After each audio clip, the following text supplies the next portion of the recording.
Hello, you are listening to the Natural Healing Show for UK Health Radio. I'm your host, Catherine Carrigan, medical intuitive healer, Amazon #1 bestselling author. You can find out more about me and my work at catherinecarrigan.com and unlimitedenergynow.com.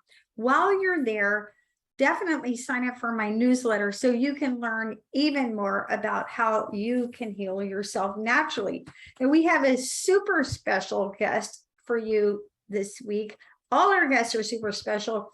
Jonathan Goldman is an international authority and pioneer in the field of sound healing.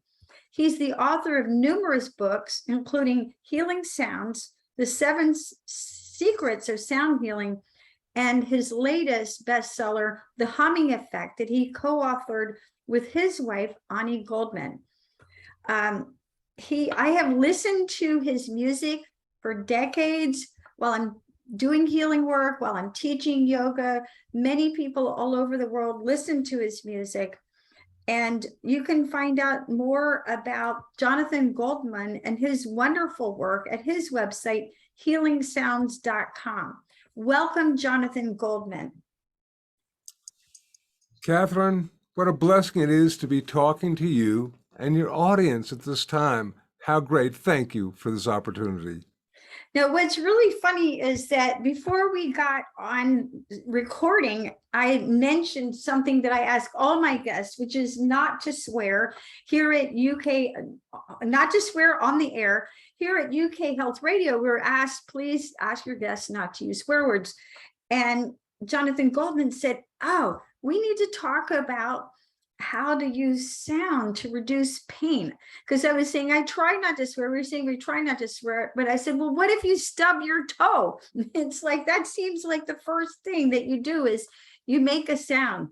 So Jonathan Goldman, expert in sound healing, how can we use sound to reduce pain? So, Catherine, I was asked to write a few pages in an upcoming book of someone else. And I was writing about using sound to, indeed, what could be perceived of either as distraction therapy or whatnot. And years ago, I was interviewed by the New York Times, asked about this very thing and about the use of sound, self-created sound called toning, T-O-N-I-N-G. And when we indeed will stub our toe or whatnot, we'll oftentimes make a sound. And that can be an ow, an ooh, or whatnot. What I was writing about actually was how research can be really jaded depending upon what the person is trying to prove. And this person, whoever he was, bless them, and it was a he, showed that his students, if they plunge their hand in ice cold water or in icy water, could withstand pain more if they cursed. And I thought, yeah, okay, this is what, so that was his onset of proving that. But the reality is if we go, ah, or or even just a hum, it distracts us and it helps. So once again, it was just so interesting for me how somebody could, the outcome was determined by the person doing the experiment. I thought that was hilarious. So I just share that with you. But indeed, that's one way of using sound as a modality. And another aspect of that, and I talked about this in the New York Times, about half a dozen different ways that could possibly be working. But when we make a sound, are we also somehow vibrating and resonating that part of the body with a sound that is helping restore the balance back to the body that is, vibrating? Because on a level, if we deal with alternative therapy, if we deal with alternative healing, the idea that oftentimes pain and particularly inflammation is due to blocked energy.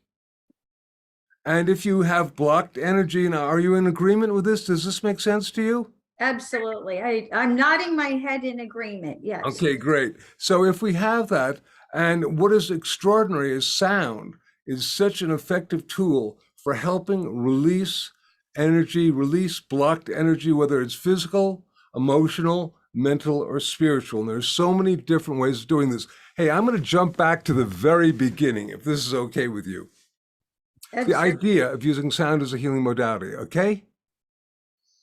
The idea is that everything in the universe is in a state of vibration. In the beginning was the Word, and the Lord said, let there be light. From the electrons moving around the nucleus of an atom to planets and distant galaxies, everything is in a state of motion, a state of vibration. Conceptually, this vibration can be conceived of as being an acoustic sonic vibration.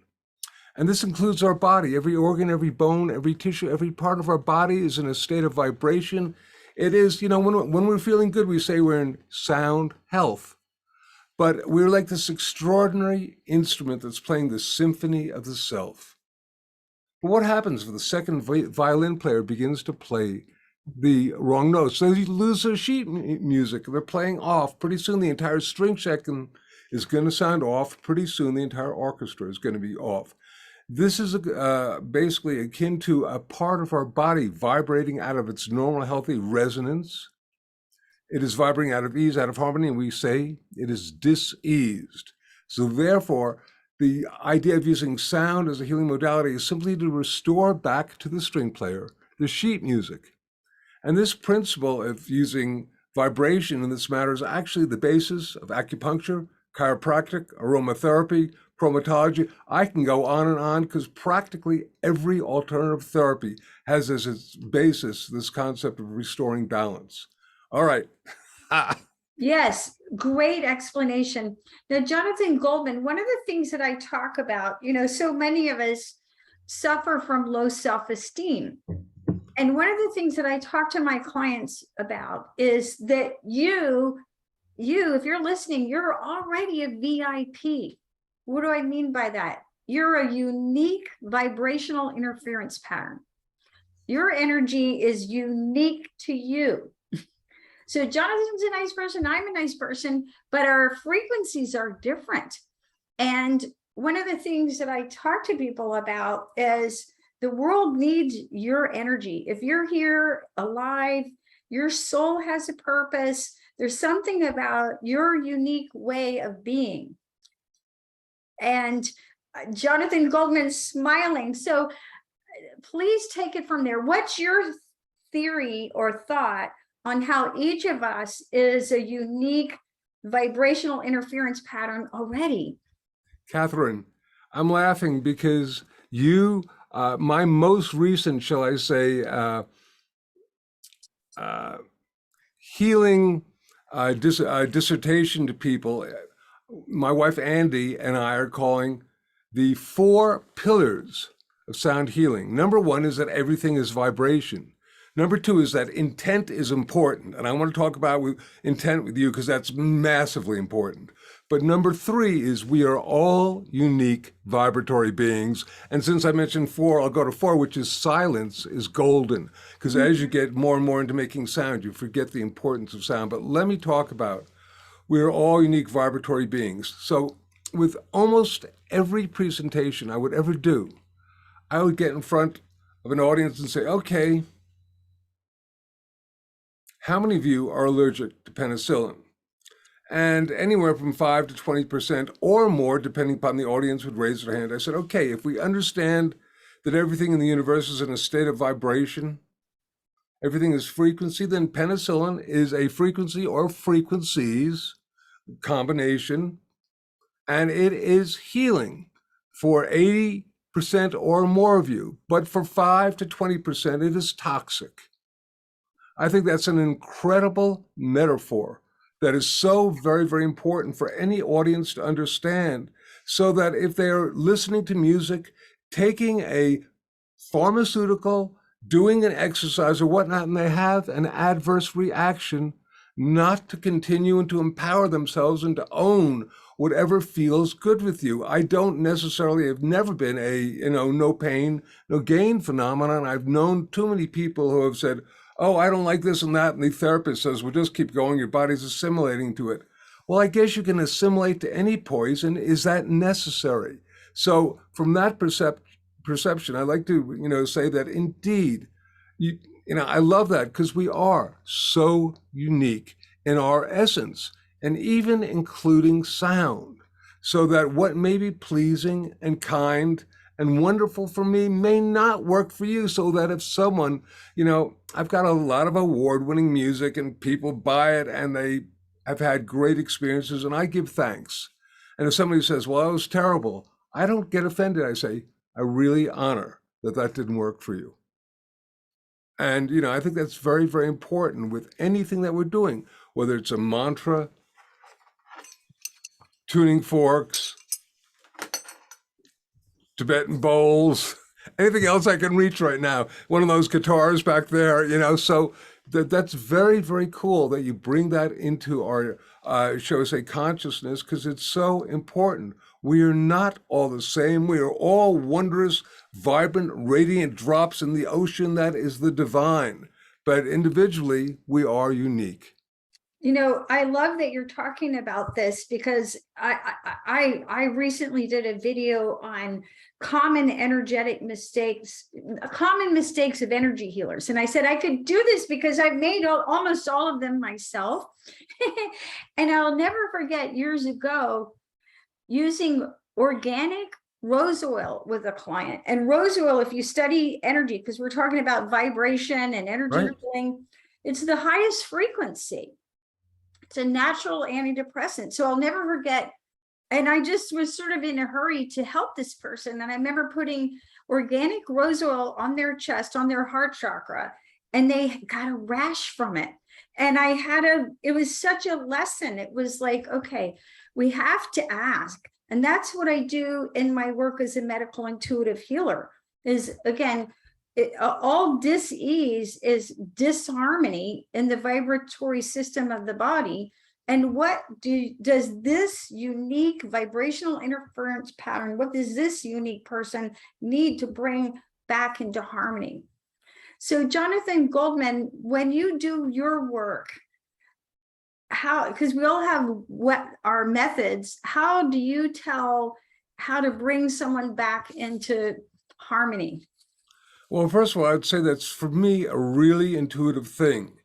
You need to have a really big bag of tricks. If you're just a one-trick pony, that's okay, but you have to rely on that for everything. So you need to have a big bag of tricks and basically be open to the divine, higher consciousness, or just your higher self that sort of guide you. But I wanted to just backtrack for just a moment, and for you and for our listeners, watchers, and viewers, and any beings who are basically going to tune into this later, basically get a couple of more little aspects about sound as a healing modality. These are things that, because frequency is so big right now, and most people don't understand what frequency is. People don't understand what sound is. And so right now, I'd like to share with you the two different ways that sound affects us. The first is called psycho-acoustics. That's where the sound goes into our ear, into our brain, affects our nervous system, our heart rate, our respiration, our brain waves. Okay, very cool. The second is called vibro-acoustics. And this is where the sound goes into our body, affecting us on a cellular level, and actually affecting us on a DNA level. Here's an example. All right, here's an example of psychoacoustics. Sound is going into my ear, and this is great. And if I use these in conjunction, tuning forks that can balance my field, they can do great things. This is a tuning fork that I don't even know if you can hear this. It's very low, probably not. But if I put it on my body, you can put it on your meridian points, the sound travels down. You can put it on all sorts of different things, and this is vibro-acoustics. And this is becoming more and more. There's been a lot of money and a lot of research done on the sound going into the brain, but there is, I predict, because I know some of the scientists who are doing this work and showing how important sound going into the body can be, from just a straight massage thing to being able to change and shift the flow of blood, etc., and to really shift and change blocked energy. So I wanted to share both of these. And here's a quote from the New York Times science section. February 8th, 1988. So this was not yesterday. This has been around for a while. Sound shaped into dazzling tool can make, break, or rearrange molecular structure. Mhm. The next part is, or levitate objects. I'm not even going to go into that one. That's a whole nother ball game. But the fact is that you can rearrange molecular structure using sound.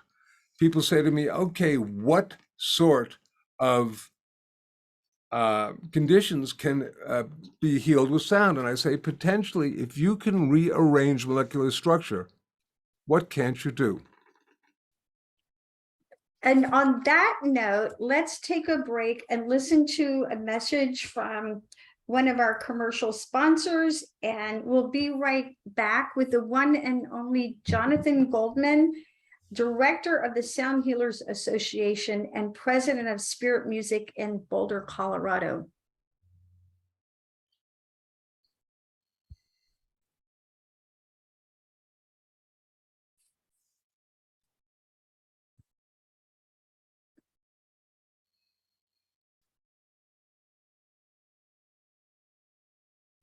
So Jonathan Goldman, once a week, I have the great privilege of doing healing work with a gentleman with stage 4 Parkinson's disease.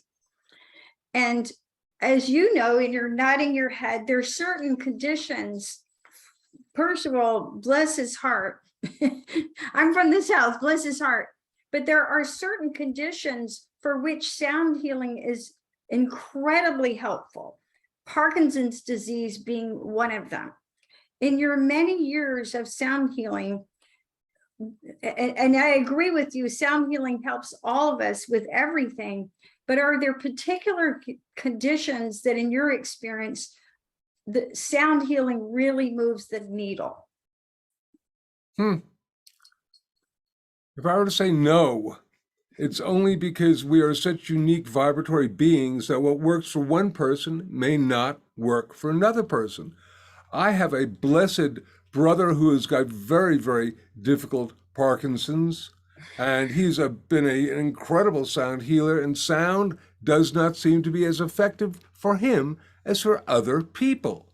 And I would also like to say, since you mentioned that, a couple of years ago, I was watching TV, and there was a news show that I just was switching the stations, and there they were showing a doctor named Jeff Elias out of the University of Virginia, who's using highly focused ultrasound to break up, shall we say, clots in the brain and treat Parkinson's remarkably well, a non-invasive surgery, and it was just brilliant. So if you like, sound and ultrasound are kissing cousins, if not the exact same thing. So there again is a totally different way of the sound being used as a highly focused beam or wave to basically break up the imbalance in the brain. And I think that we are also going to be using in our book, The Humming Effect, that my wife Andy and I wrote, we talk about actually creating neurogenesis, the regeneration of neural connections in the brain using self-created sound. Sound is a mechanical wave that basically gets up there, breaks up certain things, and basically enlivens certain things. So once again, it depends upon the condition. I want to talk for a second with you about the importance of intention, because I think that that may be also such a key element in terms of using any sort of healing modality. Back in the 1980s, when I was getting my degree from Lesley University in researching the use of sound and music for healing, I had a pile of papers that was about 6 inches high that had different systems of using sound for healing, for the chakras, for the organs, etc. I thought I was going to put this all together and be the first person who was ever going to correlate every condition, every organ, everything with a particular sound, frequency, or tone. But the trouble, Catherine, was that they didn't align. And I was sitting there in front of my computer, and this is so old, the computer was using a DOS operating system. And literally it was a dark screen with amber cursor letters flashing on and off. And I had my head in my hand, my head in my hand, going, oh my God, how can this be? How can this be? Because I come from a family of doctors, father, brother, grandfather, all medical doctors. So I really was, oh, it's going to be this one thing. And it wasn't. Different people were coming up with different frequencies, different tones, different whatnot for different ailments or chakras or whatnot. And I knew at the time that they were not making this up. I was the new kid in the block going, hey, there's sound healing. Tell me what's going on here. And they were telling me their success. And I couldn't understand this. And then an inner voice said to me, it is not only the frequency of the sound that creates its effect. It is also the intention of the person making and receiving the sound. And I wrote down on this screen, frequency plus intent equals healing. I'm going to repeat it again. Frequency plus intent equals healing. Now, 40 years ago, this was a difficult thing to try to share with the medical and scientific community. They looked at me, they'd scratch my head and say, hey, this guy's from another planet, which I well may be. But regardless, blessed be now to people like Bruce Lipton or Joe Dispenza, Masaru Emoto, who've done all this work showing the power of intentionality to affect all sorts of aspects of life, the universe, and everything. So, with regard to if you're working to heal somebody, I think that's the first and foremost thing. You need to have the intention of healing, and I like to say the intention of love. Some years ago, a dear being who was my great mentor named Sarah Benson said, the true sound of healing is love. And last night I was doing, if you like, a presentation, sound satsang, and I talked about the fact that from my perspective, there are some people who are saying that a particular frequency is the frequency of love. And this just has never resonated with me as a concept. And I say, if someone has that as a belief system, that's fine.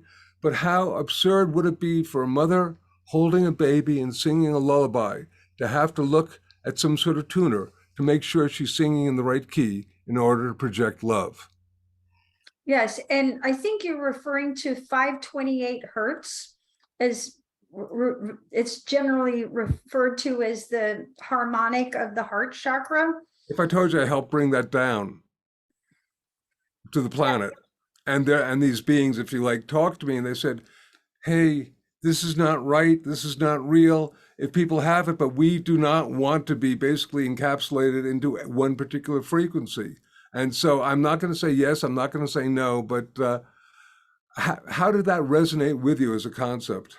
I agree with you because it goes back to what we started talking about, which brings me to my next question. So you and I both understand that each human being is a unique vibrational interference pattern. And that is why what works for one person won't necessarily work for someone else. And you say we're all unique vibratory beings. What does that mean to you? Can you explain more of that to our audience? It's simply exactly what you were saying. And the importance of that one simply is to understand that as sound, and I've been, Catherine, watching it 10 years ago, I said, sound is going to be where yoga is. And it is. And I love it, but there's a lot of confusion from my perspective about that. And particularly, there's a lot of confusion about what different frequencies are doing. Now, mind you, if frequency plus intent equals healing, or another one is sound plus belief equals outcome, then if we have a really intense belief in something that a particular frequency is going to do something, it probably will, and bless it. I just think we need to be fluid. And as the more fluid we are, the more open we are, and the more evolved we are in body, mind, and spirit. So I try not to get locked in to any one type of thing and have a whole bag of tricks. But I would also like to say to anybody who's listening or watching, if something works for you, then honor it. Yes, for sure. Now, Jonathan Goldman, you are the director of the Sound Healers Association and have done this work for many years. in your professional opinion, in your experience, what do you think is the most healing instrument and why?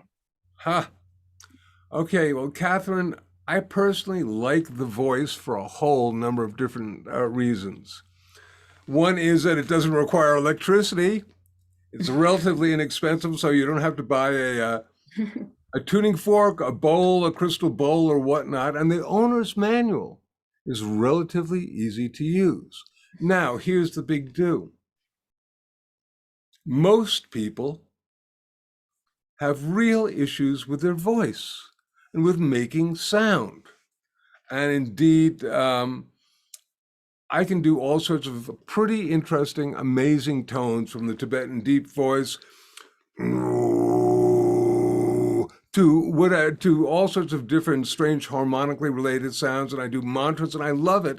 But teaching this stuff, I found a lot of resistance to people. So I was looking for an all-encompassing sound that everyone could use, that nobody had any problems with. And I was with my wife, Andy, and I said, Andy, what's a sound that people do not have any judgment about? We looked at each other and we went, the hum. So we wrote this book, The Humming Effect. And I'm just going to touch a little bit on the fact that the hum is such an extraordinarily powerful tool, because number one, you get all sorts of physiological benefits, including, and we do something called conscious humming, which is basically taking a nice deep breath and then humming on just one tone. Not humming necessarily zippity-doo-dah. It's all great and all that stuff, but on one tone.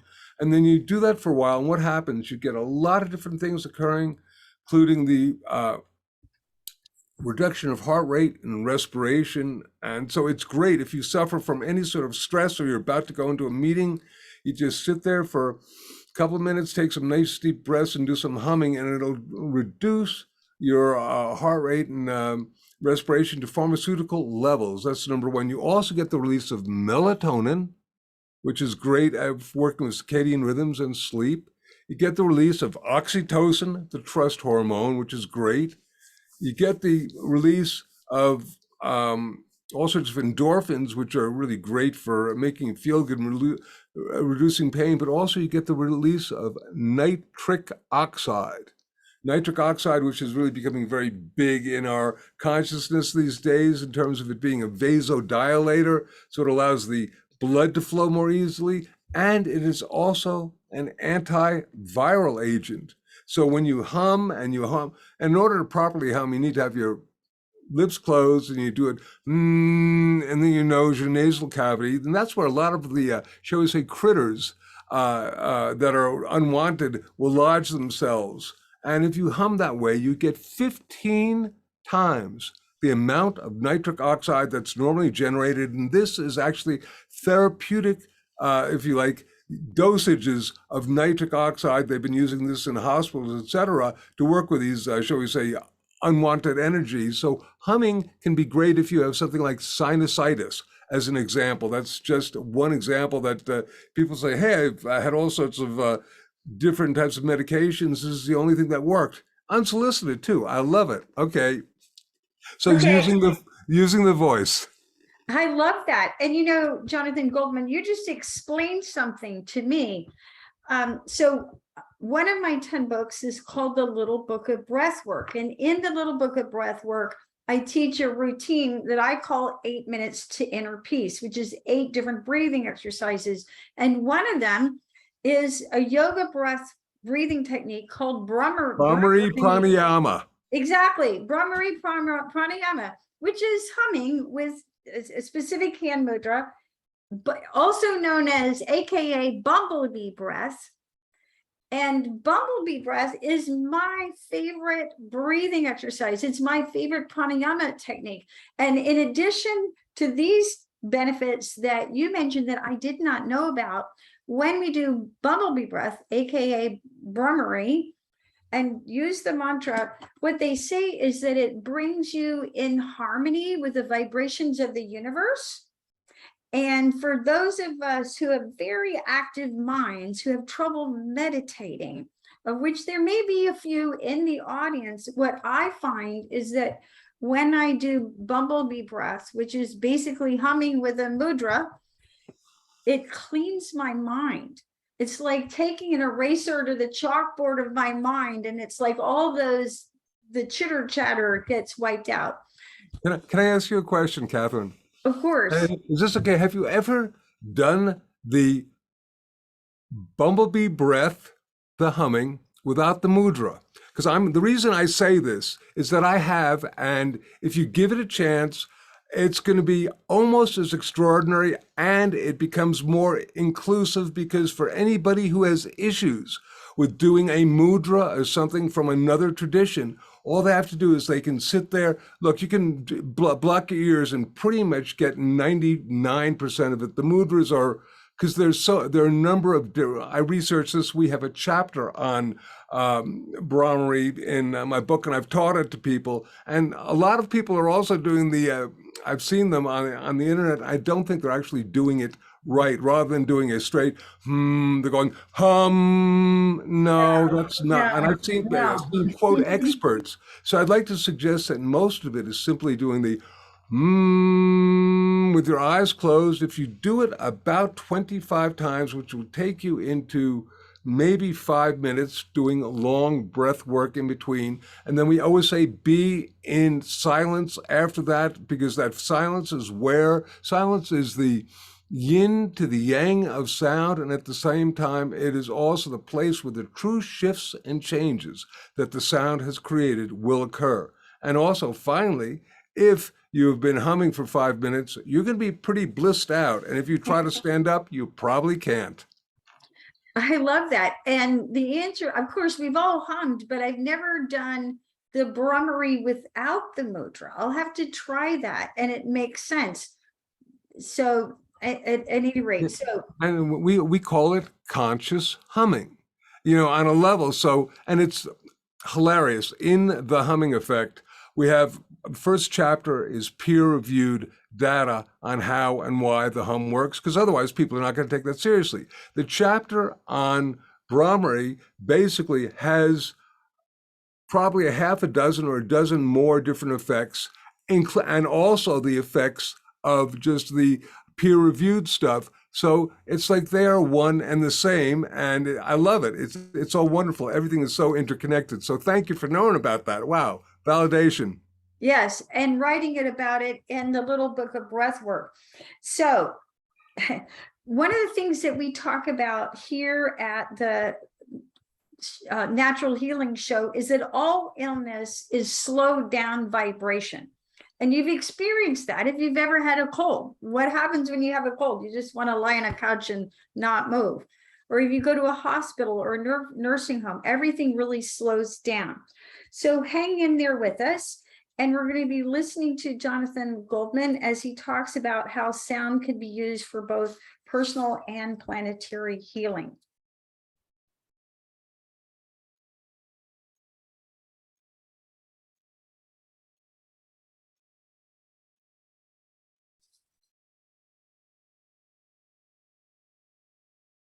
So Jonathan Goldman, one of the things that I talk about here at the Natural Healing Show, again, is that all illness is slowed down vibration, and healing happens when you lift your vibration and bring things into harmony. In your many years of practicing sound healing, how do you think that sound can be used for both personal and planetary healing? Well, actually, Catherine, if I can, because that's a second question. The first one is the slowed down vibration. And I'd like to say, once again, I like to think of it as stuck vibration, because sometimes the vibrations can actually be going too fast depending upon stuff, and it's out of alignment and causes inflammation, etc. But the big thing that I'd like to suggest is that whether it's slowed down vibration or speeded up vibration, that is not the same as acoustic vibrations. Because, for example, when you say slowed down vibrations, and people think, oh, well, then slow sounds or low sounds are not good. And those are actually the sounds that work within the vibro-acoustic range to vibrate the actual physical body. So I really want people, because there's a lot of if you like, misunderstanding about sound and vibration. And I'd like to suggest that emotional vibration or vibrations of the nervous system are not necessarily the same as acoustic vibrations. So real high sound is not necessarily going to be useful for this. A real low sound may not be bad at all. Does this make sense?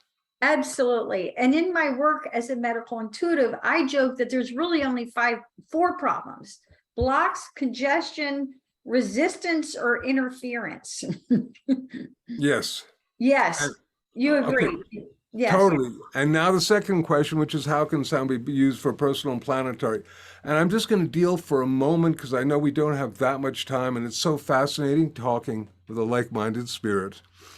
Is the fact that, if you like, in the beginning was the word, the idea that sound is one of the all-encompassing things, and you're probably aware that there's that the electromagnetic field of the body that exists can be amplified many times through a process called heart-brain coherence.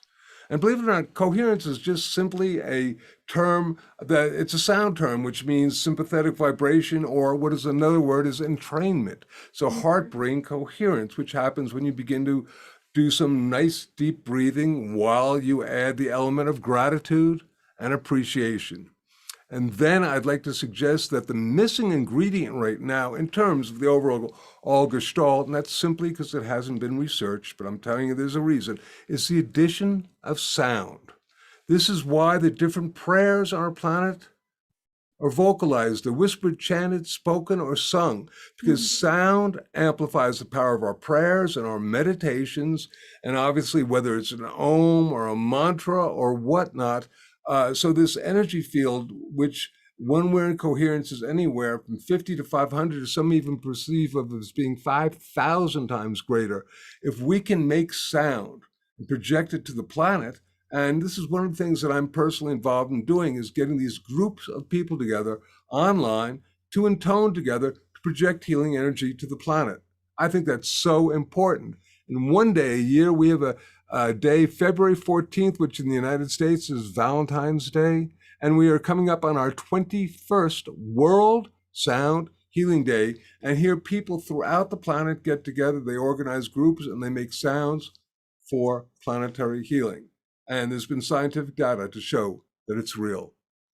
Now, you brought up so many interesting points, but one of them was about the power of speaking our prayers. Now, for myself, when I wake up in the morning, the first thing I do when I open my eyes is, so I start praying. I pray silently.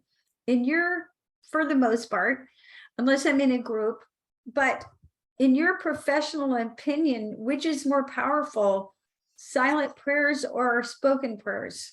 Not going to go there because it depends upon the person. I think, you remember how he said that if you like, silence is golden, is one of the four pillars. And indeed, the concept of doing silent sound is enormously powerful. It's a subject I usually don't broach, and right now I'm not going to go for more than the fact that it's very, very, and that's different than telepathy or just thinking. When you speak the words out loud, you're actually encoding the molecules and the energy field around you with sound and with vibration. You're encoding it with your consciousness. Great answer. Now, your book, Healing Sounds, will be having a special re-release in October 2022. Celebrating its 30th year of publication. Why do you think this book has remained in print for so long? What a great question. Catherine, I think that first and foremost, for many people, it's become a classic and almost, sort of the go-to. There's so many people who have written books and people have read their books and written books, and it's based upon much of the material in Healing Sounds. So what a blessing, because Healing Sounds is just, it's become a classic. And so it's remained in print for 30 years. And what I'm simply adding on there, among other things, are vocal examples so that people can hear different examples of these sounds, which is always great. You couldn't do that before, but now 30 years later, you can. Is there a special aspect of healing sound, some important message that you'd like to share with our audience? All right, thank you. So really the bottom line is that Healing Sounds, subtitled The Power of Harmonics, deals with the subject of harmonics, which 30 years later, most people still don't understand.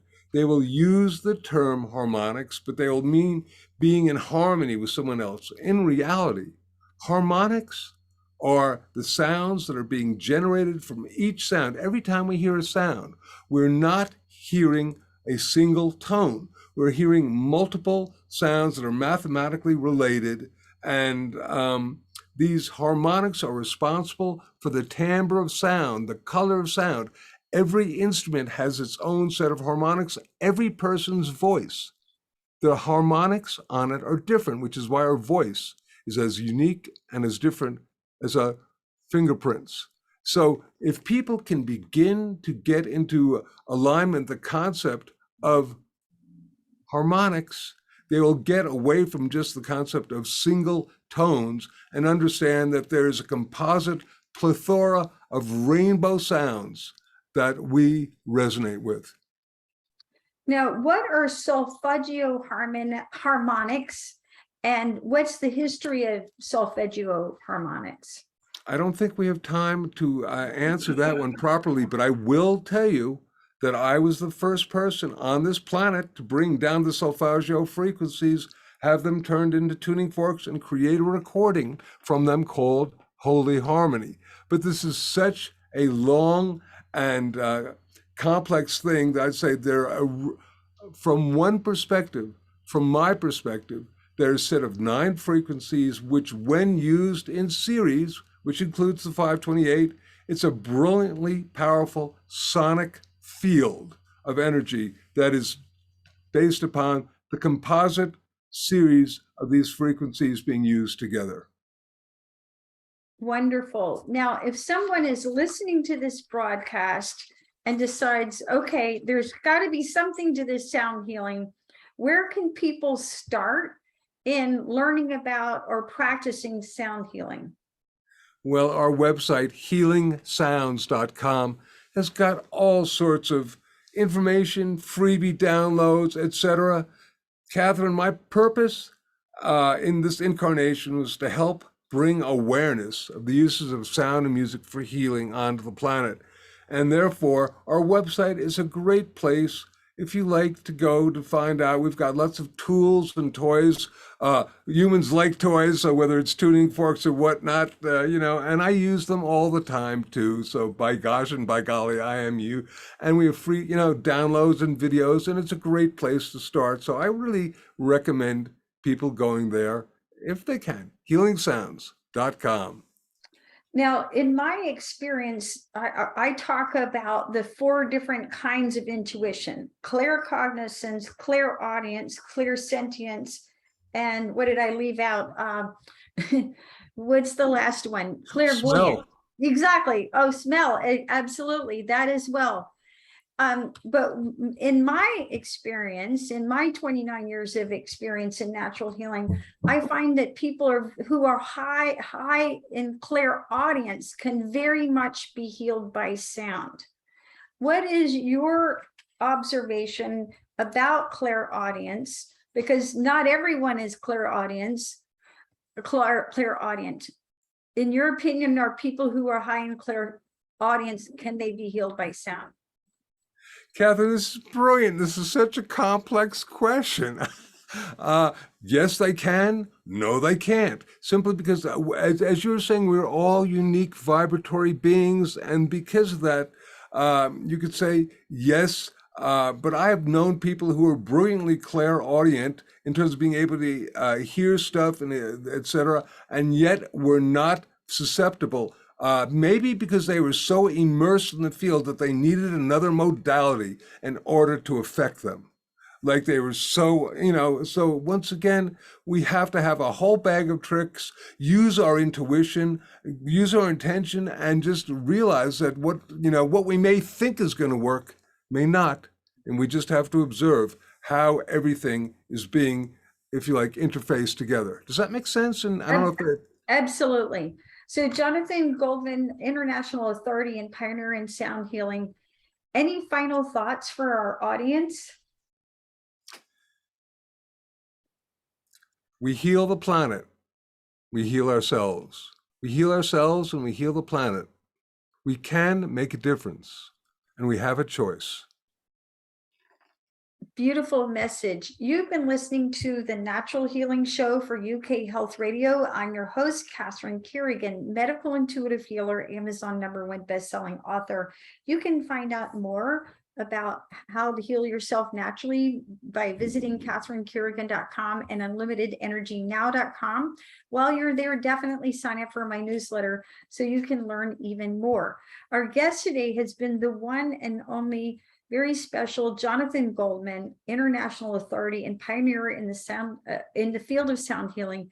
You can find out more about Jonathan Goldman and his wonderful work at Healingsounds.com.